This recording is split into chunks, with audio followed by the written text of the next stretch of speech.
Hello everyone, welcome to my channel Payel's vlog. So এটা রবিবারের দিনে শ্যুট করা। তো গতকাল কি হয়েছিল, আমি আমার বাপের বাড়ি গিয়েছিলাম, সেই কারণে আমি সকালবেলা উঠে তাড়াতাড়ি করে চা খেয়ে স্নান করে নিয়ে দেন রেডি হচ্ছিলাম। আমি একটা get ready with me share করবো বলে শ্যুট করছিলাম। তো সেখানে দেখে আমার হাজব্যান্ড আমাকে কন্টিনিউ ডিস্টার্ব করে যাচ্ছে, দেখতেই পাচ্ছ। সাজার সময় মানে একটা ওর ডিস্টার্ব করার একটা প্রবণতা রয়েছে। তো এই দেখো, আমি সম্পূর্ণভাবে একদমই তৈরি হয়ে গিয়েছি, ভীষণ হালকাভাবে সেজেছি। স্বাভাবিক বাপের বাড়ি যেতে গেলে আর কতই বা সাজতে হয়, তো সেটা আমি একটা ব্লগ মানে মেকআপ ব্লগ আপলোড করব। তো এখানে আমি রাস্তার ধারে এসে আমরা দুজনে ওয়েট করছি, আমার বাবা আসবে, দেন আমাদেরকে নিয়ে যাবে। খুব কাছেই আমরা যাব, আমার বাপের বাড়ি ভীষণই কাছে, বাইকে করেই ধরো মিনিট 15 লাগে। এই আমরা এখন যাচ্ছি। অ্যাকচুয়ালি এটা বলতে পারো আমার এই ধরনের ডেলি ভ্লগ তো আমি করি না, এটা আমার ফার্স্ট টাইম এই রকম ধরনের ভ্লগ আর কি। আমার ভীষণ অপ্রস্তুত লাগে রাস্তার মধ্যে বা যে কোনো জায়গায় এইভাবে ভ্লগ করতে, ক্যামেরা করতে। তো দেখো, আমরা এখন দুজন মিলে ইনস্টাগ্রামে কিছু ফিল্টার দিয়ে ফটোশ্যুট করছিলাম বাড়িতে এসে আর কি। কন্টিনিউ এখানেও ছ্যাবলাপোনা করেই চলেছে, যেটা যার কাজ আর কি। তো এই সমস্ত করতে করতে প্রথম খাবার দাবার চলে আসে, সেটার আর আমি কোনো ভিডিও শ্যুট করিনি। তারপর কি মনে হলো, সব আমাদের বোনরা মানে কচি কাচা সব বাচ্চা কাচ্চাগুলো বললো ছাদে গিয়ে তো এই সময় একটু শীতকালেতে ব্যাডমিন্টন খেলা যায়। হ্যাঁ ঠিক আছে, চলো। ককব্যাট নিয়ে আমি একদম রেডি, এই একটুখানি বাচ্চাদের সাথে খেলছিলাম। দেখতেই পাচ্ছ ফুল ঝাড়ু দিয়ে, মানে ওই ঝুল ঝাড়ার আর কি যে ঝাড়ুগুলো, সেইগুলো দিয়ে এখন কোট করা হয়েছে। তো এই দিয়ে এখন খেলা হবে। খেলতে খেলতে ছাদ থেকে বারংবার কক নিচেই পড়ে যাচ্ছে। একবার মানে পালা করে করে তুলতে যাওয়া হচ্ছে, যে যখন ফেলছে সে তখন যাচ্ছে। তো এরম করতে করতে একবার আমাদের টালিতে উঠে গেছে, এখন চেয়ার নিয়ে দেখা চলছে।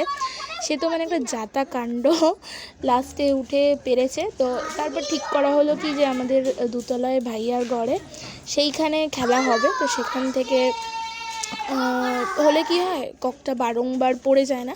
আর এখানেই যে উনি এখন কক পারছেন,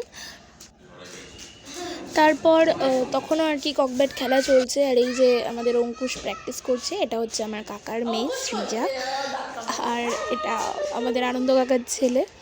তো হয়তো সবাই মিলে এখন হাই হ্যালো মুখ তমুখ করছে। আমি আমার হাজব্যান্ডের জন্য নিচে থেকে চা নিয়ে যাচ্ছি, আমার মা কন্টিনিউ ডেকে যাচ্ছে চা নেওয়ার জন্য।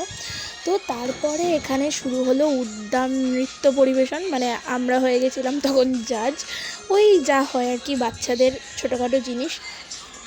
তো এতেই খুব আনন্দ পেয়েছিল। এরা বসে আছে, এরা আর কি লাইনে রয়েছে কখন কে আর কি নাচ পরিবেশন করবে। এইভাবেই সানডের বেলাটা কেটে গেল। তো রাত্রির দিকে তো সারাক্ষণ ঘরেই ছিলাম, সেইভাবে আর কোনো ভ্লগ বা ভিডিও শ্যুট করা হয়নি। আর কী বা করবো সারাদিন বসে বসে, এইটাই যে একটু ইন্টারেস্টিং জিনিস আর কি হচ্ছিল, তো সেগুলোই আমি ভিডিও করেছি।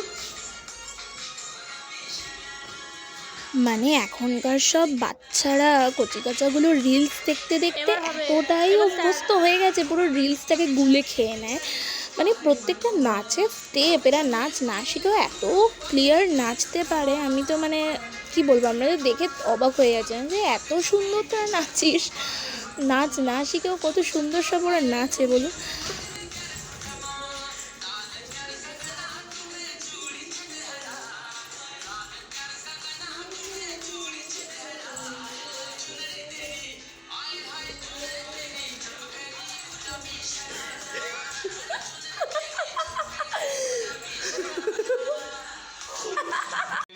আর এই যে এই একজন যিনি মানে তার স্কুলে বোধহয় একটাই নাচ শিখিয়েছে, উনি একটাই নাচ নাচতে পারেন, মানে কন্টিনিউ ডিস্টার্ব করেই যাচ্ছে ওদের নাচের মাঝে, যে আমাকে একটু নাচতে দাও, আমাকে একটু নাচতে দাও। আমি বলি ঠিক আছে চল, এবার লাস্টে তুই নাচ।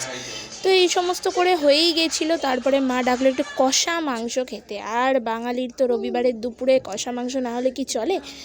তারপর আমাদের বাড়ির দরজায় হাজির মহাপ্রভু, একদম সোজা নবদ্বীপ থেকে, মানে দেখে মনটা ভরে গেল। এর থেকে বোধহয় ব্লগের হ্যাপি এন্ডিং আর হয় না, তাই না? So by.